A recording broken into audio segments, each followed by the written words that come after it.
Micah, where is your mom now? She said the park gazebo was warmer than inside. Denver, blackout.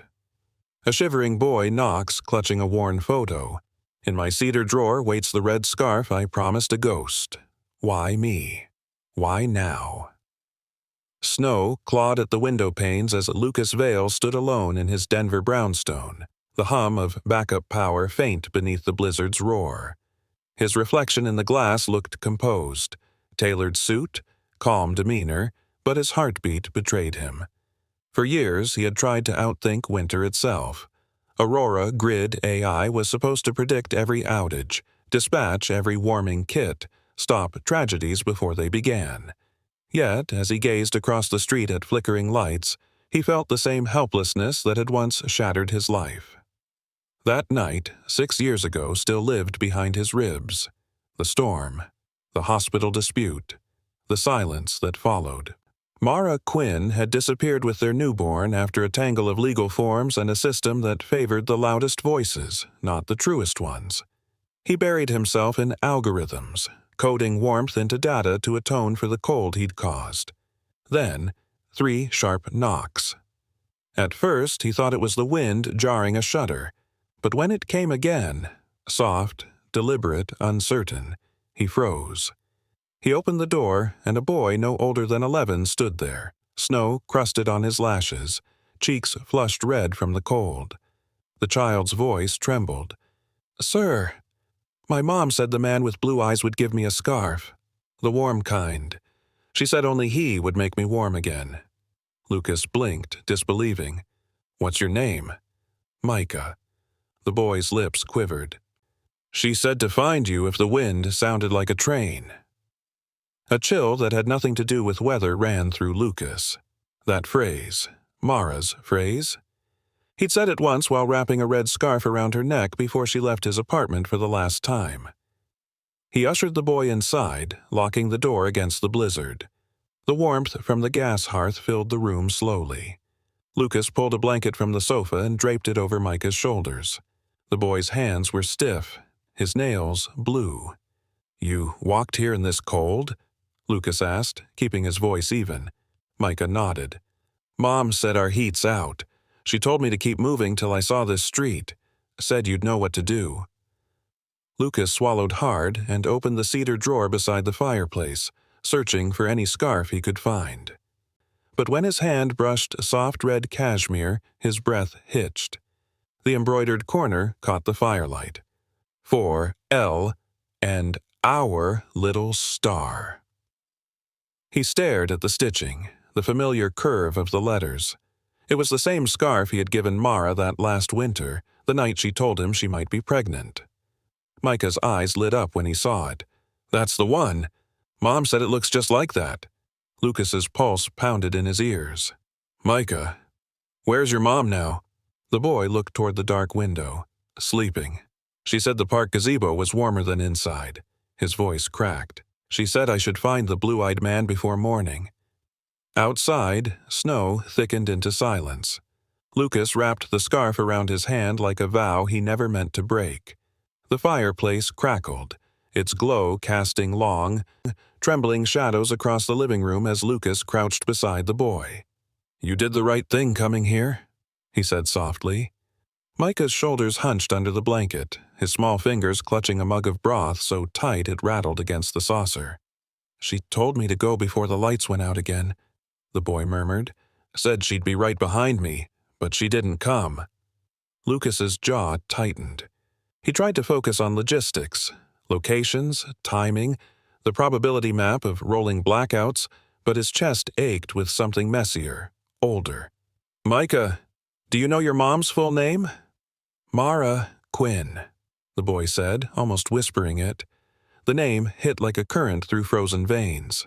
For years, he'd replayed her face in his mind, then buried it beneath deadlines and forecasts. Now, hearing it from this child's lips, the air seemed to tilt. Lucas rose, moving to his desk. He tapped the tablet's power key. The Aurora Grid console hummed to life, running on his private backup node. The interface bloomed with a map of Denver, streets bathed in deep blue except for the patches of outage blinking in crimson. "Tell me where you live," he asked, voice steady. Micah pointed with a trembling finger. "Right there, on Colfax, near the park." Lucas zoomed in. The map flared red near City Park, exactly where Micah said his mother was sleeping. A cold rush of guilt swept through him. That zone had been flagged earlier in the night for unstable substation input. He'd dismissed it as a routine blip. He turned back. "When did you last see her?" "Before sunset," Micah said. "She gave me her coat. Told me to keep walking no matter what." The boy looked up suddenly, eyes wide. "She said to find you because you once promised we'd never be cold again." Lucas froze. He knew that phrase too. It wasn't a bedtime line. It was something he'd whispered to Mara on the night he first showed her his early prototype. A heat grid that could predict outages block by block.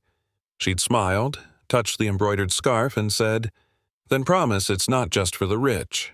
His throat constricted. "Micah," he said carefully. "How old are you?" 11. He did the math automatically. 11. That winter. The timing matched down to the month. Micah reached into his pocket, pulling out a folded, wrinkled photograph. He held it out. "Mom said to give you this if you didn't believe me." Lucas took it with shaking fingers. The edges were worn, the colors faded, but there they were. Him and Mara, bundled in coats at the winter fair downtown, laughing beneath a string of lights. He remembered the photo. Someone from his team had taken it. But the version in his drawer had been pristine. This one was torn along the corner, mended with tape. The boy's eyes searched his face. "You know her, don't you?" Lucas couldn't speak. He set the photo on the table, beside the red scarf that had carried her name and now, maybe, their son's legacy. Snow howled against the windows, and the power flickered once, dimming the room to amber. Lucas reached for the boy's hand. "I think," he said quietly, "I do." Lucas stayed still for a long moment, the blizzard's wail muffled by the glass. His hand trembled against the table. He'd built a company to prevent tragedies like this, to keep people from freezing in the dark. But the irony pressed down like ice. His own child had walked through a storm to knock on his door. Micah's eyes had started to droop, exhaustion finally catching him. Lucas eased the boy onto the couch, tucked the blanket up to his chin, and fed the fire another log. For a brief second, with the scarf draped nearby and the boy breathing softly, the room looked like a fragment of the family he'd once imagined. Before lawyers, before silence, before everything broke. He stepped into his office nook, voice hoarse as he called up Aurora Grid's secure line. "Carson, it's Lucas. I need every recent cold-related emergency within a 2-mile radius of City Park. Quietly." Carson, a retired detective now working private detail for the company, recognized the urgency. "You got it. You okay, boss?" "No," Lucas admitted, "but I need to be." While Carson dug, Lucas combed through Aurora Grid's logs himself. The dashboard blinked with anomalies, unsent maintenance dispatches, duplicate addresses, names flagged as restricted inquiries. And then one caught his breath. Quinn, Mara. Status, transferred. Contact, sealed, per counsel. His pulse slammed. He opened the metadata. A timestamp from years ago aligned exactly with the hospital incident. Someone inside the legal department had buried her case, marked "No contact with principal." The principal was him. He grabbed his phone again. "Carson, find out who filed the firewall on a patient named Mara Quinn. It should tie to our firm, Benton and Calver. Check their sealed cases from 2014 forward." "Copy that." "You expecting trouble?" Lucas looked back toward the couch. The boy's breathing was shallow but steady. "I think I'm already in it." Minutes ticked by before Carson called back. "You were right. Hospital incident, obstetrics wing. Legal counsel instructed all correspondence to be routed through PR, not to your attention. Said it was to prevent, let me quote, Reputational fallout during IPO prep. Lucas's hand tightened around the phone. So, they erased them. Looks that way. I also found a shelter intake under her name 3 days ago. She left before sunrise with a child. Location tag puts her near City Park. The words cracked through him like thunder. He ended the call, grabbed his coat, and turned back to the couch. Micah stirred, blinking up at him. "Where are you going?" "To find your mom," Lucas said gently. "You're safe here. But Micah sat up fast, shaking his head. "You don't know where to look when the snow covers everything. I do." Lucas hesitated. The boy's small frame looked fragile, but his eyes, those eyes, held the same determined glint Mara once had. He crouched beside him. "Then we'll go together, but you stay where I can see you. Deal?" Micah nodded, grabbing the red scarf. He held it to his chest. "She said this means we'll find her." Lucas wrapped the scarf around his neck, its warmth pressing against his pulse like memory. He looked at the boy and managed a thin smile. "Then let's go keep that promise." Outside, the door swung open into a world of white. The street was a blur of silver wind and moving snow. Lucas's breath turned to frost in the air as he and Micah pushed through drifts that climbed halfway up the brownstone steps. The city was collapsing under the cold. Traffic lights dead, cars stranded with doors iced shut, and sirens echoing faintly through the wind like distant cries. Micah held the flashlight tight, its beam cutting a narrow tunnel through the flurry. "She said to follow the sound of the trains," he murmured. "When the wind sounds like that, the park's close." Lucas nodded, keeping a hand on the boy's shoulder as they trudged forward. Each step was a battle. But beneath the pain and the sting of windburn, there was something else. Purpose. He'd spent years building a system to respond to crises, but this time he wasn't delegating to drones or dispatch centers. This was flesh and blood. By the time they reached City Park, snow had swallowed the pathways. Benches were barely recognizable mounds, lampposts half buried. Lucas scanned the dark shapes beyond the gazebo, calling out Mara's name. Nothing but the storm's howl. Micah pointed suddenly. "There!" Lucas followed his gaze. A figure lay slumped against the gazebo's wooden frame, half covered in snow, a coat spread beneath her like she'd tried to insulate the ground. His body moved before his mind could catch up. He sprinted, dropped to his knees and brushed snow from her face. It was Mara, pale, lips blue, her hair damp with frost. "Call it in," he barked, voice breaking. He pressed 2 fingers to her neck, faint pulse, slow but steady. Relief hit like lightning.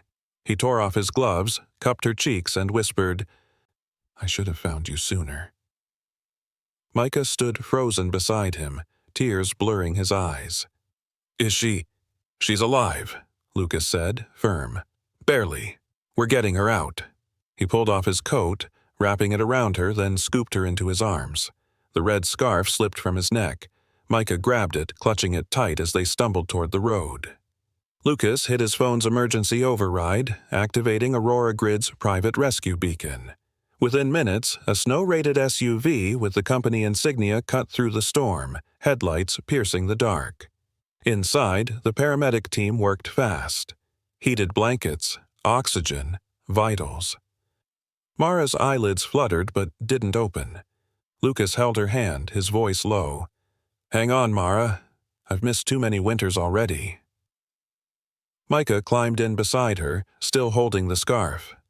The red fabric glowed faintly under the dome light, its threadbare edges trembling with every bump in the road. Lucas reached over, wrapping it gently around both of them, Mara's arm, Micah's shoulders, binding the past and present in one fragile loop. As they neared Denver County Hospital, the storm broke briefly, moonlight shimmering across the snow. Lucas caught his reflection in the window. Disheveled hair, ice clinging to his collar, the faintest smile of disbelief at what he was holding. He didn't know if Mara would forgive him. He didn't even know if she'd live to try. But in that fragile moment, he understood something clear as the cold. This boy had brought him more than a message. He'd brought him a second chance. When the ambulance doors opened, the rush of warm air hit like mercy. The hospital lights were harsh after the storm, too bright, too sterile, reflecting off white tiles that smelled faintly of antiseptic and thawed snow. Lucas stood outside the trauma bay window, his coat soaked, his hair plastered to his forehead. Beyond the glass, nurses moved around Mara's still form, attaching monitors and heated saline lines. Micah sat on a bench beside him, knees drawn to his chest, the red scarf wound tight around his hands. Every so often, his gaze darted to the swinging doors as if afraid she might vanish again. "She'll wake up," Lucas murmured, unsure if he was reassuring the boy or himself. "She's stronger than anyone I've ever met." Micah turned his head slightly. "You sound like you know her." Lucas hesitated, then nodded. "I did, a long time ago." Before he could say more, a nurse stepped out. "Sir, the doctor would like a word." Lucas followed her into a small consultation room, his pulse thudding. The attending physician, a calm woman in her 40s, spoke clearly. "She's hypothermic but responsive to treatment. We'll need to keep her under observation through the night. Whoever got her here when they did saved her life." Lucas exhaled, gripping the edge of the counter. "Thank you." The doctor studied him a moment longer. "You said her name was Mara Quinn?" He nodded. "She listed no emergency contact. If your family—" "I'm not on paper," Lucas interrupted quietly. "But I need to be."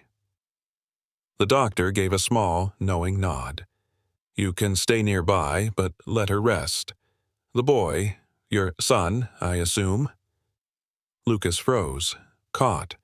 "We're still confirming that," he managed. Outside, Micah was staring through the glass again, one small hand pressed to the window. Lucas walked back and crouched beside him. "They're helping her," he said softly. "She's safe now." Micah's voice came out rough. "She doesn't like hospitals. Said last time they took everything from her." Lucas's chest tightened. "What did she mean by that?" "She said people in suits made sure nobody called you," Micah whispered. "She said she tried." He swallowed hard. The truth was forming piece by piece, cruelly logical. He pulled out his phone again, logging into Aurora Grid's secure archives. He searched hospital network integrations, legal correspondences, anything bearing the law firm's digital signature. Within minutes, he found it. Quinn, Mara. Privacy Gate, enacted by corporate counsel. It was his own company's doing. His own success had silenced her. Micah watched his expression change. "You look mad." "I'm mad at myself," Lucas said softly. "I built something to help people, but it hurt the two who mattered most." He closed his laptop, making a decision. "Micah, we're going to make this right, but I need your help, okay?" The boy's eyes narrowed with suspicion but softened at Lucas's tone. "What do you need me to do?" "Tell me everything you remember, where you've been, who she talked to, any names. We'll find out who kept us apart." Micah nodded, hesitating. "And if she wakes up and doesn't want to see you?" Lucas's voice cracked. "Then I'll still make sure she never freezes again." He looked through the glass one more time, at the woman on the hospital bed, pale but alive. The red scarf rested on her blanket, its embroidery catching the fluorescent light like a heartbeat. Outside, dawn pressed faintly against the storm's remnants. The city was still half dark, but somewhere deep inside, Lucas felt the grid beginning to warm again.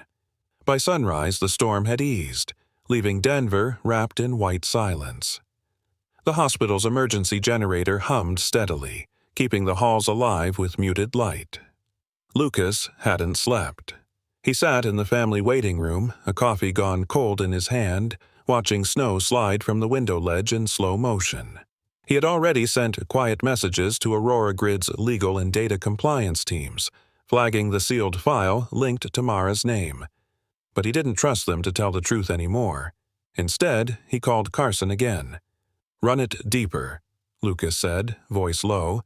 "Look for shelter intakes, ER visits, any record tied to Mara Quinn, and Anything on a child named Micah Quinn. Carson whistled softly. You think? I don't think, Lucas cut in. I know. The firm made sure I wouldn't. Give me an hour. Lucas ended the call, pinching the bridge of his nose. He'd spent years controlling every variable in his life, forecasts, metrics, even emotions. But this? He couldn't algorithm his way through it. Micah approached quietly from the corridor, a vending machine cocoa in each hand. They said I could get these. Lucas smiled faintly. Thanks, partner. The boy sat beside him, feet swinging above the floor. Mom always said cocoa fixes things. Is that true? Sometimes, Lucas said, taking a sip. The taste was metallic, burned, but somehow grounding. They sat in silence until Carson called back. Found her, he said without preamble. Mara Quinn was admitted to St. Luke's 3 weeks ago. Hypothermia and malnutrition. Listed as unhoused. Discharged against advice after 48 hours. No follow-up. Lucas's gut twisted. And before that? Carson hesitated. Shelter records. She's been moving around since October. Her files flagged with privacy blocks set by a legal alias. Calver Holdings. That's one of your shell subsidiaries. Lucas stood abruptly. That's it? I'm done waiting. Hold up, Carson warned. If you go in guns blazing, they'll bury the paper trail. Then I'll dig them up myself. He hung up and turned to Micah, who was watching him closely. We're going to make sure your mom gets what she deserves. A home, safety, everything she lost. Micah frowned. You mean what you deserve, too. Lucas blinked. The boy had a way of cutting through pretense that reminded him of Mara's unflinching honesty. Maybe both, he admitted. When the nurse finally appeared to say Mara was awake but weak, Lucas felt his pulse skip. She's asking for her son, she said. Micah jumped up. Lucas followed, stopping just outside the doorway as the boy ran to her side. Through the curtain gap, he saw Mara lift a trembling hand, resting it on Micah's cheek. You found him, she whispered. You really did. Micah nodded eagerly. He helped me. He's the man from your picture. Mara's gaze shifted toward the door and found Lucas. Her lips parted, a soundless gasp, followed by something harder, colder, recognition, anger. You? She breathed. He stepped closer, careful, hands visible. Mara. I didn't know. You didn't want to know. Her voice was weak but sharp enough to cut. I begged your office. They said you'd moved on. Lucas shook his head, voice breaking. They lied. I never got a single call. Her hand trembled as she clutched the blanket. You think that matters now? Micah looked between them, confusion clouding his face. Mom? Mara's voice softened. It's okay, baby. But her eyes never left Lucas. You built the grid to keep strangers warm, but you left us in the cold. He absorbed it, each word landing like truth he couldn't dodge. Then let me fix it now, he said quietly.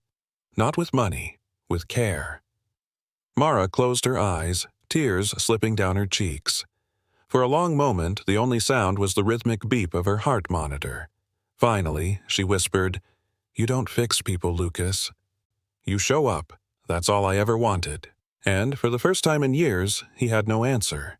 Lucas didn't leave her side that day, though Mara barely looked at him. The hospital room glowed dimly with afternoon light. The storm outside reduced to melting snow that streaked down the glass. Micah sat curled up in the visitor chair, half asleep, his hand still gripping the red scarf. Every so often his thumb traced the embroidered corner, as if the warmth stitched there could keep all of them together. Mara's voice broke the silence. You shouldn't be here. He turned toward her. You almost died, Mara. I'm not walking away again.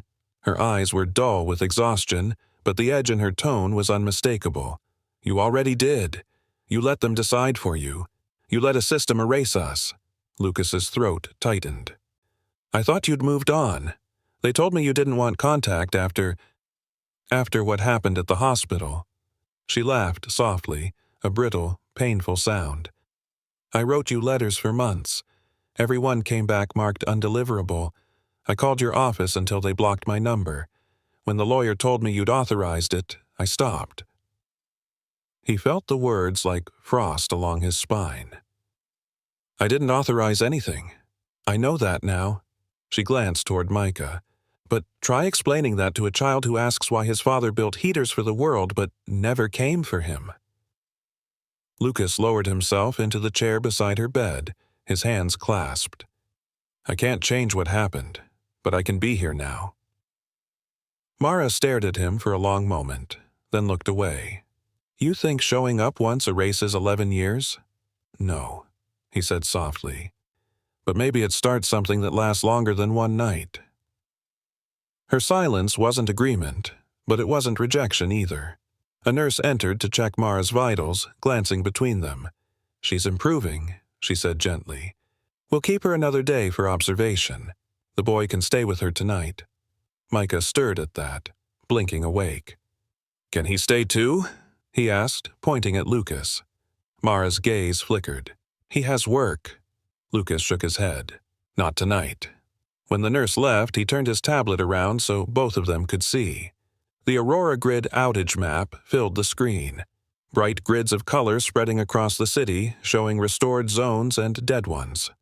"I built this so no one would freeze alone again," he said quietly. "But the truth is, I was the one frozen." Mara's eyes softened just slightly at that. "And what do you want now, Lucas?" "To make sure you and Micah never have to choose between warmth and safety again," he said. "And to know him, however long it takes for you to trust me." She studied him, searching for the man she once loved behind the CEO the world knew. For a moment her face cracked with something unspoken. Grief, maybe longing. "If I say yes," she whispered, "you can't disappear when it gets hard." "I won't," he promised.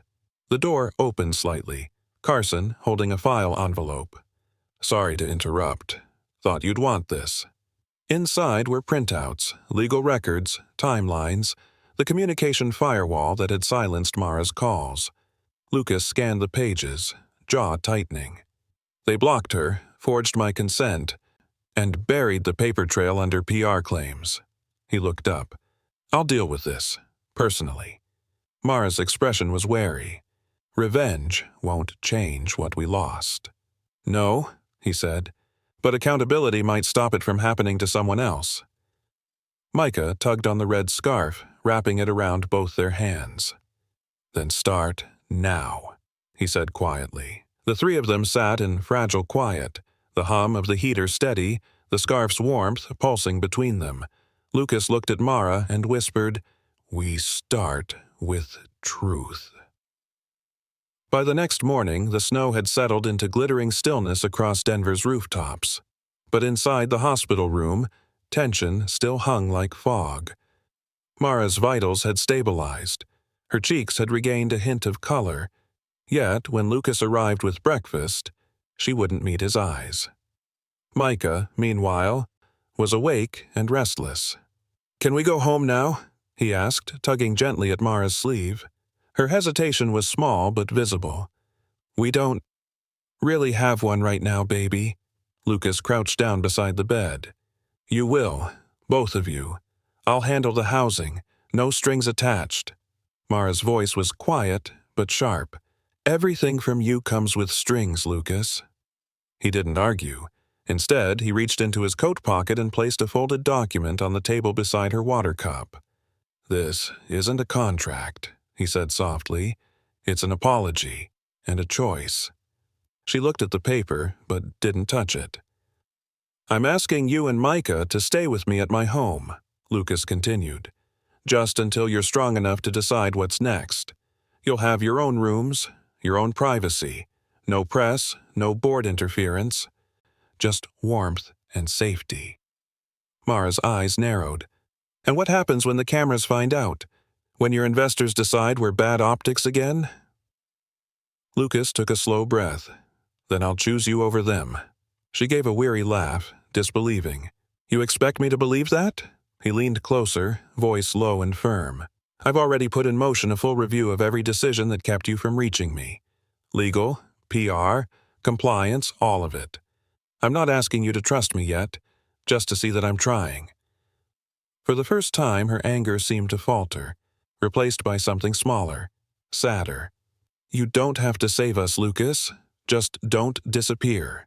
"I'm not going anywhere," he said. Micah looked between them. "Can we at least see where you live?" Lucas smiled faintly. "We can do that." An hour later, the hospital discharged Mara with a cautious warning to rest. He guided them through the snow to his car, where warmth and music filled the space.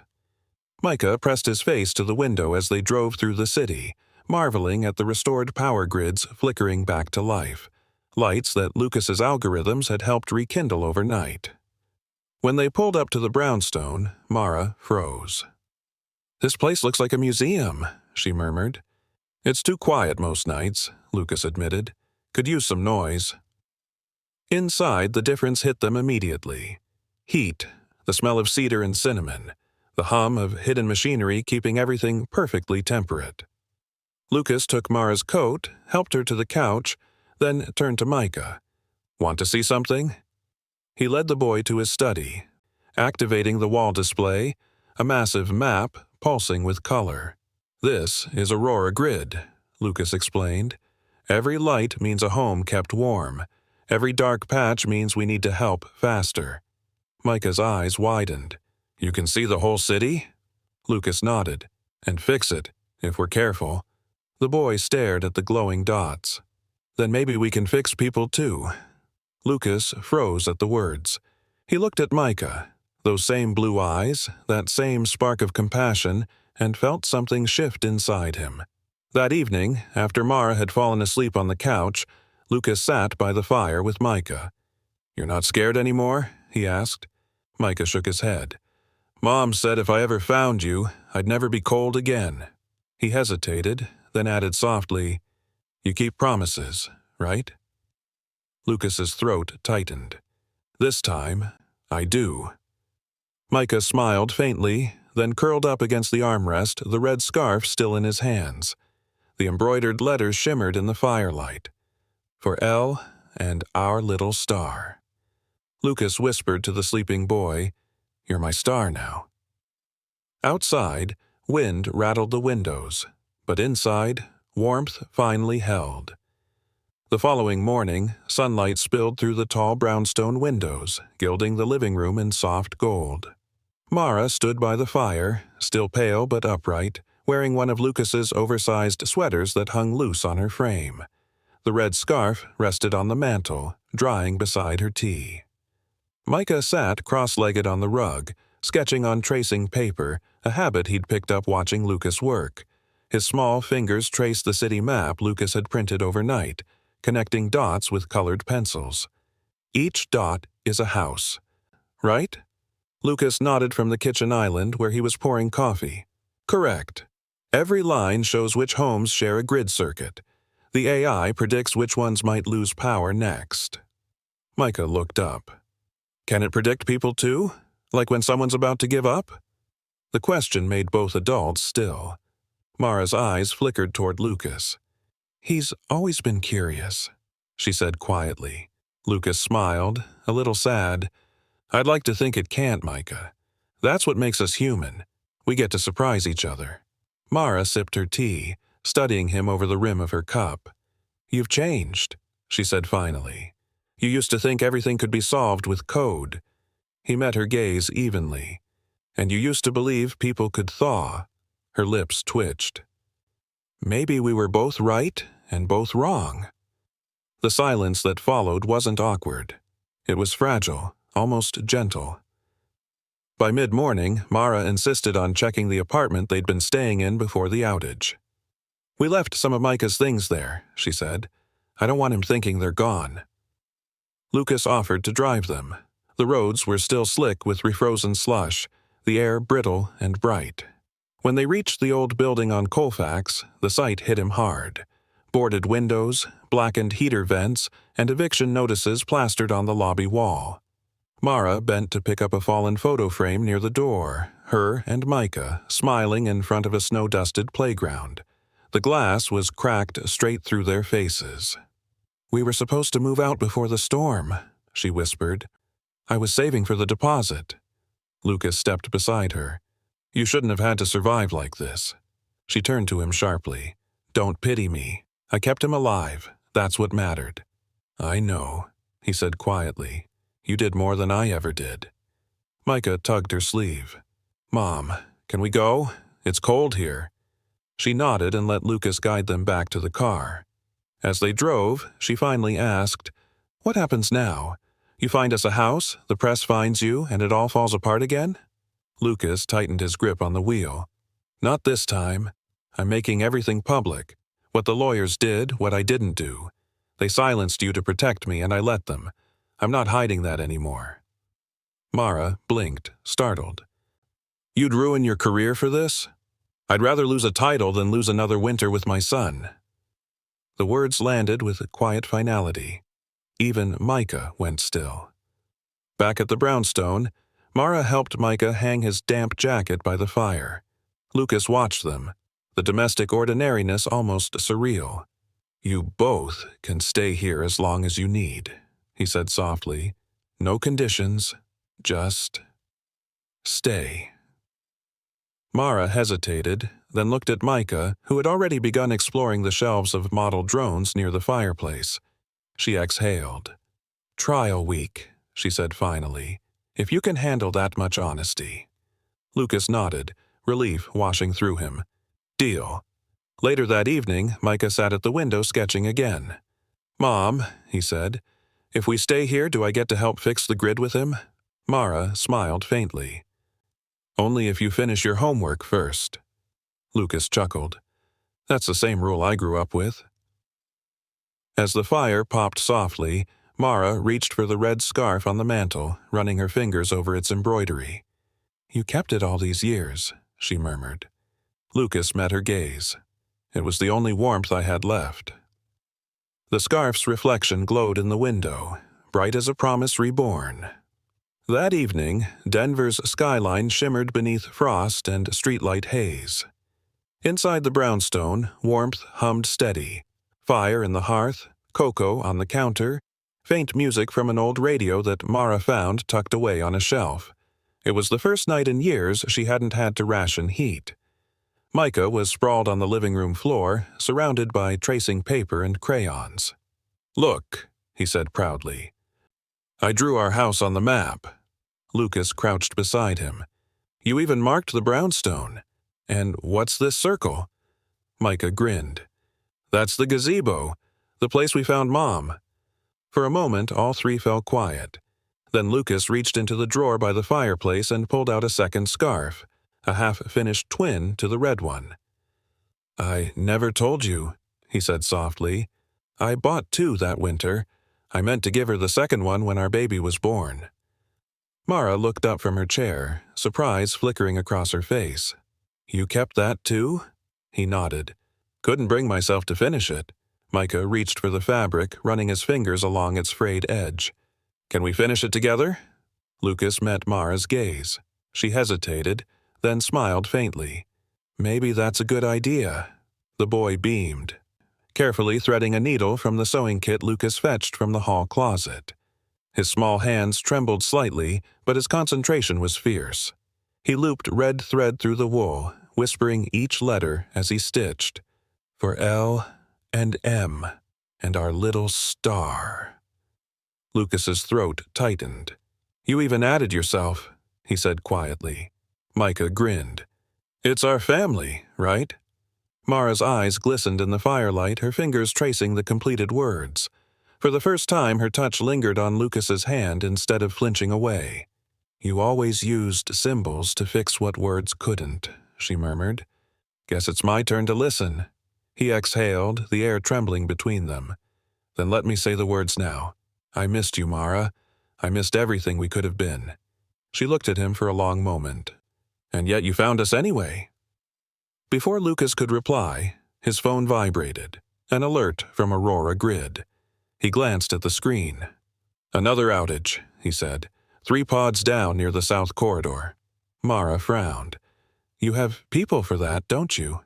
I do, he admitted, but I'm the one who built the system. If it fails now, I need to face it. He stood, pulling on his coat. Micah looked up, alarmed.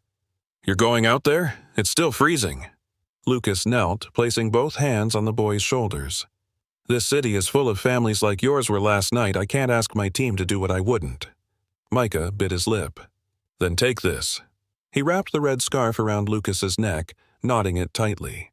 "So you remember who you're fixing it for." Lucas's heart squeezed. "I won't forget." He turned to Mara. "Keep the fireplace going. I'll be back before sunrise." She watched him from the doorway, snowflakes swirling around him as he stepped into the dark.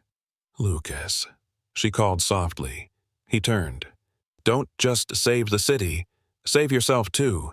He nodded once, the scarf's ends fluttering behind him as he disappeared into the storm. Hours later, when the lights across the southern grid flickered back to life, Mara stood by the window, whispering to herself, "He did it." Micah stirred from his sleep on the couch, half asleep, mumbling, "Told you the scarf works." Mara smiled, tucking the blanket higher over him. For the first time in years, she believed it might. By dawn, the brownstone's smart thermostat clicked softly as the grid stabilized, feeding warmth back through Denver's frozen veins. Mara brewed coffee in the quiet kitchen, hands wrapped around the mug for heat. Every sound felt sharper in the stillness, the hum of returning power, the wind easing against the windows, and her own heartbeat, steady for the first time in years. She turned as the door opened. Lucas stepped in, his coat powdered with frost, the red scarf around his neck damp but intact. He looked exhausted, dark circles beneath those piercing blue eyes, but alive in a way she hadn't seen since before everything fell apart.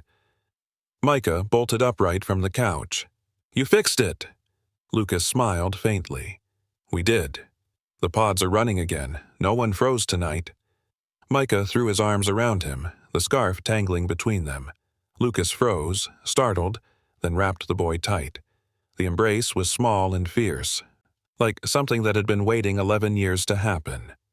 Mara stood watching, her own defenses trembling under the weight of that image. For so long she'd fought to keep Micah alive, telling herself she didn't need anyone else. Yet now, watching father and son framed by dawn light and drifting snow, she realized what survival had cost them both. Connection. "Lucas?" she said softly. He looked up, wary. "You should rest," she murmured. "You look half frozen." He chuckled faintly. "I'll take that as progress. You're worrying about me now." Mara shook her head but couldn't suppress the small smile tugging at her lips. "Don't get used to it." They sat down at the kitchen table, steam curling between them. Lucas set down his tablet and turned the screen toward her. "There's something you both need to see." It was a live feed. News outlets already running with headlines. Aurora Grid CEO faces allegations of legal cover-up, admits company silenced former partner. His own statement scrolled across the ticker. Transparency over image, humanity before profit. Mara's breath caught. "You really went public?" "I did," Lucas said simply. "It was the only way to make it right." Micah frowned. "Won't they be mad at you?" "They already are," Lucas admitted, a tired smile ghosting his lips. "But truth doesn't freeze." Mara reached out slowly, resting her fingers on the edge of the table. "You could lose everything." "I already lost the most important things once," he said, meeting her eyes. "I'm not repeating that." Silence stretched, heavy, real, but no longer hostile. The radio on the counter crackled to life with a local broadcast. Aurora Grid's founder pledges to create a survivor advisory board for future winter response policies. Community leaders call it a turning point. Micah's eyes lit up. "Can Mom be on the board?" Lucas hesitated, then smiled. "If she wants to." Mara raised an eyebrow. "You think I want to sit in meetings with your executives?" "You'd terrify them," he said lightly. "That's exactly what they need." She laughed quietly, the sound small but warm, and for the first time it didn't sound bitter. The laughter faded into stillness, the kind that felt like peace. Micah looked between them, sensing something had changed. "Can we keep helping? You know, so no one's cold again?" Lucas nodded. That's the plan. The boy yawned, leaning against his mother's shoulder. Then I guess we're a team. Mara brushed a hand over his hair. Looks like it. Lucas sat back, eyes flicking toward the scarf draped over the chair. The embroidery caught the sunlight, threads glowing gold. For L and our little star, he whispered, almost to himself. Maybe that warmth was always meant to find its way home. And, for once, the house felt like one. Lucas didn't sleep that night. He stayed at his desk while snow whispered against the windows, watching Aurora Grid's live dashboard pulse across the darkened city. Every blue light a home kept warm, every red one a call for help. He'd once seen this map as a symbol of control. Now it felt like responsibility. By mid-morning, the office lines were already burning. His assistant called 3 times. Board members wanted statements, sponsors wanted distance, and one investor demanded his resignation. He listened in silence, then simply said, "Tell them the truth isn't negotiable." Mara found him hours later, still in his suit, fingers steepled beneath his chin. "You've been at this all morning." "Damage control," he said. "The board's in panic mode." "You mean they're angry you finally acted human?" she said quietly. He looked up. She stood in the doorway, wearing the same soft sweater from the night before, hair tied loosely back. There was strength in her tired eyes. "They're threatening to cut funding," he said. "But I don't care. The system's broken. We're fixing it, with or without them." She studied him for a moment. "You can't do it alone." "That's why I need you," he said. "And Micah." Her brow furrowed. "You're serious?" He nodded. "I'm launching something new, the Red Scarf Network. Open-source heat data, 24/7 text response, local hubs run by community members, no paywalls, no politics, just warmth." Mara blinked. "You're naming it after—" She glanced toward the scarf draped on the armchair. "After the promise that started all this," Lucas finished.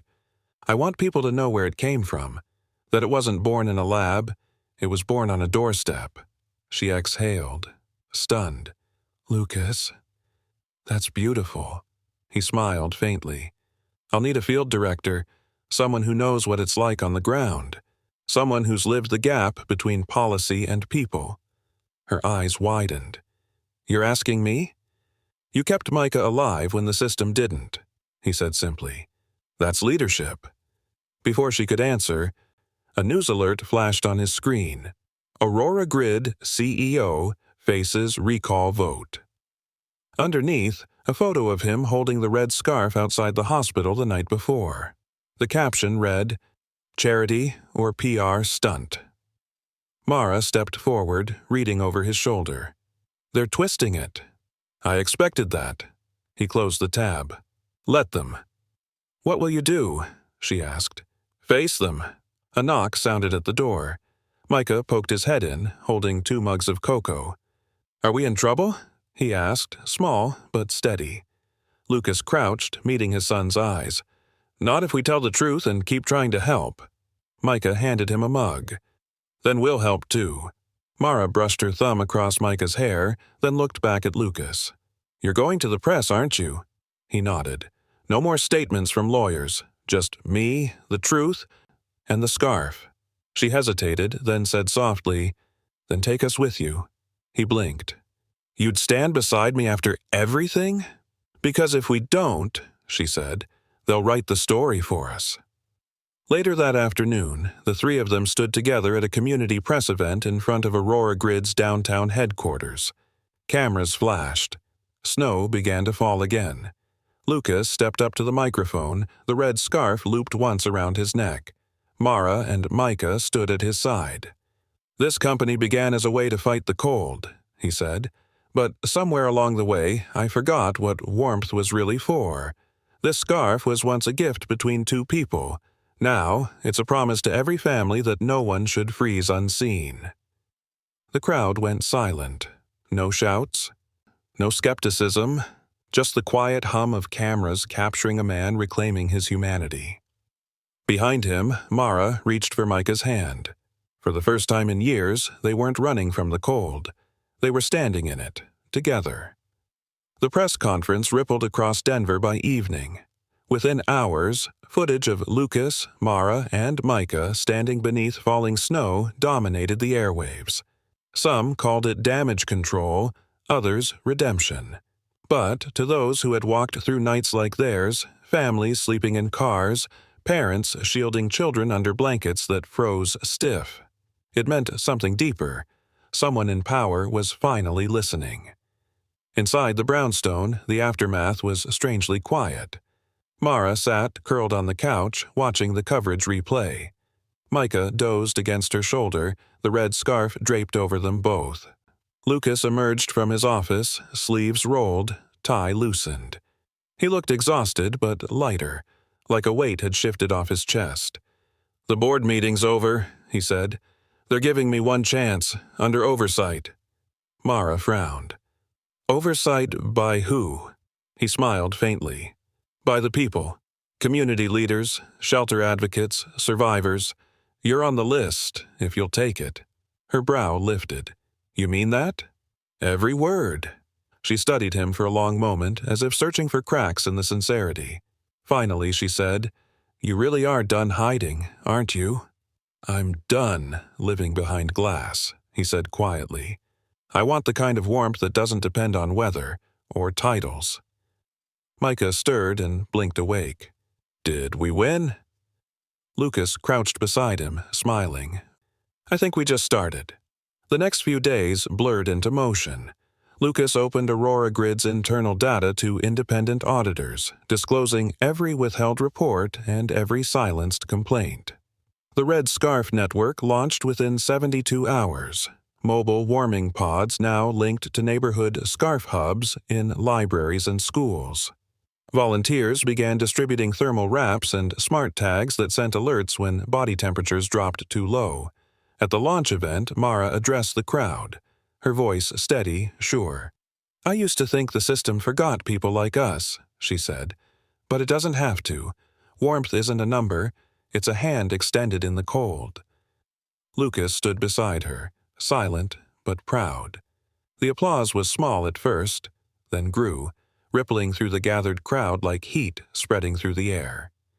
Later, back at the brownstone, the house was alive with noise. Reporters calling for follow-ups, volunteers coordinating supply runs, emails pinging non-stop. Amid it all, Micah sat cross-legged by the fire, typing on Lucas's laptop. "What are you building?" Mara asked. He grinned. "A little script that finds cold corners, bus stops and alleys where the sensors miss people. If it finds one, it'll text the nearest scarf hub." Lucas froze mid-call, watching him. "You wrote that yourself?" Micah shrugged. "You said you built the grid so no one would be cold again. I just made it better." Mara laughed softly. "Looks like he's your engineer now." Lucas knelt, ruffling the boy's hair. "Better than I ever was." Outside, snow began to fall again, gentle this time. No blizzard, just a steady curtain of light. The world looked softer beneath it. Mara watched from the window, her reflection beside his in the glass. "Do you ever think," she asked quietly, "that maybe the cold wasn't here to destroy us? Maybe it was meant to lead us home?" He looked at her, voice low. "I think it already did." She turned then, eyes bright with unshed tears. "Trial week's over, Lucas. We're staying." The words hit him harder than any board vote ever could. Micah, half asleep by the fire, murmured, "Good, 'cause the scarf's not leaving either." Lucas smiled, voice rough with emotion. "Then neither am I." The red scarf lay folded on the mantel, its embroidery glowing in the firelight. For L, M, and our little stars. Outside, the city lights flickered warm across the snow, each one a tiny promise fulfilled. A year later, Denver's winter returned, sharp, crystalline, and alive with the hum of Aurora Grid's new heartbeat. From above, the city glowed like a circuit of stars, each neighborhood pulsing with warmth. No emergency alerts, no blackout sirens. The Red Scarf Network had done what no government program had managed. It turned compassion into infrastructure. At City Park, volunteers hung crimson scarves from gazebo rails, a quiet tradition born from a night few of them would ever forget. A hand-stitched tag on each one read, "For anyone who needs to feel seen." Lucas stood near the gazebo, coat collar up against the wind. He looked older, not from wear, but from living honestly. His company now operated under a public ethics board. He'd stepped down as sole CEO months earlier, choosing a quieter role as chief engineer. The title didn't matter anymore. What mattered stood beside him. Mara pulled her gloves tighter, smiling at the scene. "You realize you've made red scarves impossible to find in this city now," she teased. He chuckled. "Supply chain's a good problem to have." "Maybe next year we add mittens," she said. He turned to her, the soft affection in his eyes unguarded now. "We can do that," a voice called from across the park. "Mom! Dad! Come see!" Micah, now taller by an inch and full of energy, was crouched by one of the scarf hubs, a solar-powered kiosk painted in bright colors. A small crowd of kids surrounded him as he explained how the warmth sensors worked. "When someone's too cold, this light turns red," he said proudly. "Then the hub sends a drone with a heat pack. Easy." Mara laughed. "He's become his father."